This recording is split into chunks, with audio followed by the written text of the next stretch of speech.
चला मी देव धुवायला घेतले, तर सर्व काय देव मी काढून घेणार आहे। आधी हे दिवे सर्व काय मी साफ करून मस्तपैकी सुकायला ठेवते, नंतर देव काढायची बाकी आहे। आता हे सर्व देव काढून मी आता इथं देवपूजा करणार आहे। आणि हे बघा, हे पण फुलं तोडून आणले मी, पडलेले आहे। 2 दिवसापासूनचा पाऊस तर अजिबात नाही आहे, मस्तपैकी असं ऊन पडलेलं आहे। बघा झाड आमचं फुलांचं खूप मस्त झालेलं आहे। कितीतरी बाया फुलं तोडून घेऊन जातात मस्तपैकी। आता मी सर्व काही देव एका प्लेटमध्ये काढून घेणार आहे गंगाळमध्ये, आणि सर्व काही देव मी इथं मस्तपैकी धुवून घेणार आहे। हे बघा, देव मस्तपैकी धुवून ठेवून दिले मी। आणि हे बघा, हे देवांचे कपडे, सर्व देवांचे माझे रोज रोज बदलण्यासाठी एवढे कपडे आहेत, खूपच आहेत। अजून एक डब्बा भरलेला आहे माझा आला, तर आता ह्या डब्यातलेच मी कपडे घालणार आहे।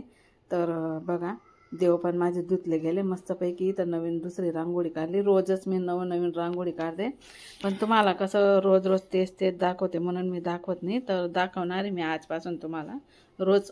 तर हे बघा, देव सर्व काय मस्तपैकी माझी धुवून झालेले। तर बघा, ही गळावरची आई आहे, हा बाळकृष्ण आहे मस्तपैकी, ती आमची कुळदेवता आहे तो फोटो, आणि ही पण कुळदेवताची माळ आहे। इथं हे कासव आहे, इथं श्रीयंत्रावर मी कमलगट्ट्याची माळ ठेवलेली आहे। विठ्ठल रुक्माई आहे, श्री स्वामी समर्थ भगवान आहे, ही पण विठ्ठल रुक्माई आहे। गणपती बाप्पा, अन्नपूर्णा देवी, साईबाबा, नंतर गजानन बाबा, गणपती आणि लक्ष्मीची मूर्ती।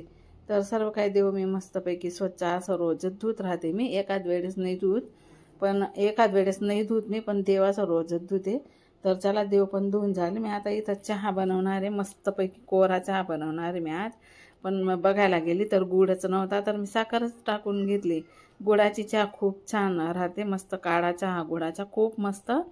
तर मी इथं बघा, बेलची पूड टाकली, लवंग मिरे टाकले, तुळशीचे पानं टाकली, आणि नंतर हे अद्रक, असा मस्तपैकी सुटसुटीत चहा होणार आहे आपला, खूपच छान आणि खूपच मस्त। तर बघा, मी इथं अद्रकचा खडा पण कुटून टाकून दिलेला आहे मस्तपैकी। आपला चहा मस्त उकळू द्यायचा आहे, याला खूपच थोडा उकळू द्यायचा आहे, म्हणजे ते सर्व काय अर्क याच्यामध्ये उतरतं, आणि आपल्याला काही असतं ना, कप वगैरे काही सर्व काही निघून जातं ते। आणि म्हणजे डाएटसाठी पण खूपच छान आहे, कोरा चहा पिल्याने ना आपलं वजनसुद्धा कमी होतं। तर त्यासाठी मी असा कोरा चहा अधूनमधून बनवतच राहते। तर चला, असा मस्तपैकी उकडून झालेला आहे। तर 3 कपाचा 2च कप केलेला आहे मी इथं। तर हा माझा कप भरते मी, ते आता आंघोळीला बसले, माझा घेऊन घेते मी आधीच्या, यांचा ठेवून देते। तर चला, मस्तपैकी चहा झालेला आहे इथं माझा।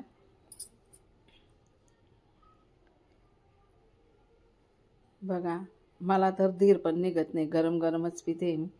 बघा, खूपच छान, एकच नंबर चहा झालेला आहे। तर चला, अशा प्रकारे मी आता सर्व काही आवरून घेतलेले आहे। आता आज तर एकादशी आहे, मग फराळ मला बँकेत पण जायचं आहे। हे बघा, मिरच्या तळून घेतलेल्या आहे मी इथं, आणि हे केव्हा केले, मी बँकेत जाऊन आली त्यानंतर फराळ केला। आणि मला आज बँकेत 2 वेळा जावं लागलं, लाडली बहीण योजनेचे पैसे आले की नाही ते बघायला। इथं मी साबुदाणा तिकडून आल्यावर केलेले आहे, साबुदाणा 2 वाजता, आता कंप्लीट 2 वाजून गेलेले। आता मी साबुदाणा बनवते आहे। आधी बँकेला गेली, 2 चक्रा मारल्या बँकेला, आधार कार्ड आधी तर गेली, मी काहीच घेऊन गेली नव्हती, मला वाटलं अकाउंट चालू आहे माझं, पण गेली, तिथं गेल्यावर समजलं की अकाउंट बंद आहे। परत घरी आले, त्यानंतर मग सर्व काय आधार कार्ड ते सर्व काय झेरॉक्स करून घेऊन गेले, आधार कार्ड पण लिंक नव्हतं। मग नंतर ते सर्व काय केलं, तिकडनं मग शेंगा आणल्या मी, मुगाच्या ओल्या शेंगा आणल्या। तर चला म्हटलं, आता त्या बसून तिकडनं आल्यावर फराळ वगैरे केली, नंतर मग चला म्हटलं आता आधी शेंगा निवडून घेते। तर उपास सोडण्यासाठी मी हे बनवणार आहे उद्याला। तर मस्तपैकी हे शेंगा बघा, मस्त दिसल्या, छानच दिसल्या, आणि 40 रुपये किलो होत्या। आधी खूप महाग होत्या, मग 40 रुपये किलो होत्या, म्हणून मी 1 किलो घेऊन आली। तर बघा, आता निवडत बसलेले मी, आता वाजले घड्याळमध्ये 3, 2 वाजता आली, साबुदाणे वगैरे केले, भांडे वगैरे घासले, आणि आता 3 वाजता मी हे शेंगा निवडायला बसलेली। तर हे सर्व काही शेंगा मी आता मस्तपैकी असं निवडून घेणार आहे। बघा, खूपच छान आणि मस्त दाणे पडत आहे। तर अशा प्रकारे मी हे सर्व शेंगा आता इथं निवडून घेतलेलं आहे। बघा, एवढे दाणे पडले, तर यांची भाजी आहे ना खूपच मस्त लागते, ओल्या शेंगांची भाजी. तर चला आता संध्याकाळचे 5 वाजले, नंतर मी आत्तासुद्धा दिवाबत्ती केलेली आहे. तर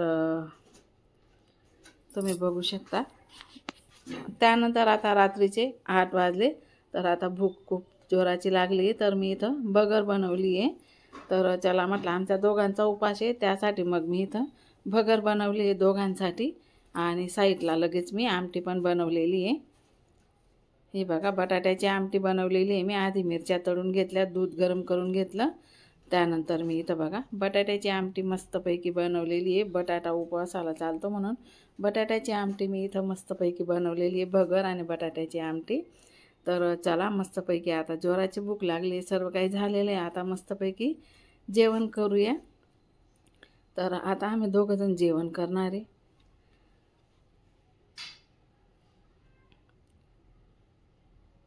तर चला तुम्हाला व्हिडिओ कसा आवडला, व्हिडिओ आवडल्यास लाईक कमेंट शेअर नक्की करा.